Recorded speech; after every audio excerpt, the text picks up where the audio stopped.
नमस्कार शेतकरी मित्रांनो. मी तुमचा शेतकरी मित्र हिंदवी नर्सरीमधून. आपण आज आलेलो आहोत तालुका आंबेगाव, जिल्हा पुणे, अवसरी खुर्द या गावामध्ये. इथं आपण एक 25 गुंठ्याची त्यांची मलेशियन ग्रीन ड्राफ्ट त्यांना लावायसाठी दिले होते आपण. आज आपण पूर्णपणे त्याची लागवड पूर्ण केलेली आहे. त्याला पाणी पण सोडलेलं आहे आत्ताच या ठिकाणी. आत्ताच जस्ट आपली लागवड पण पूर्ण झाली आहे. आपले शेतकरी मित्र पण आहेत आपल्यासोबत. तर सर्वप्रथम आमच्या शेतकरी वर्गाला तुमचा थोडासा परिचय करून द्या, तुमचं गाव. मी सूर्यकांत शिंदे, अवसरी खुर्द इथे राहणार आहे आणि 20-25 गुंठ्यामध्ये नारळाची सर्व प्लांटेशन केलेलं आहे.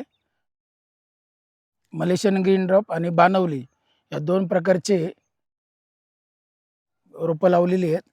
थोडी आंब्याची रोपं लावलेली आहेत आणि टोटल सर्व हिंदवी नर्सरी उरुळी कांचन इथून सर्व मागवली होती.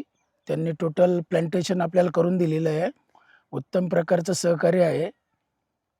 छानपैकी त्यांनी कामकाज करून दिलं आहे. झाडं कसे वाटले मग सेट होण्यास वगैरे काय? हां, झाडं वगैरे व्यवस्थित आहे. मी 2-3 नर्सरी फिरलो. त्याच्यामध्ये हिंदवीवाल्यांची मला थोडी फ्रेश प्लांटेशनला झाडं चांगली वाटली. तर मित्रांनो, आपण त्यांच्या बांधावरती येऊन मी स्वतः येऊन त्यांची लागवड करून दिलेली आहे. तर तुम्ही पाठीमागं पाहू पण शकताय. आपण आत्ता सगळे बाग सेट केले आहे. 1-2-3 दिवसात पूर्णपणे झाडं सेट होतील आणि तिथून पुढं त्याची मुळं खाली गेल्यानंतर झाडाला परत म्हणजे वाढीला सुरुवात होतील. तर धन्यवाद.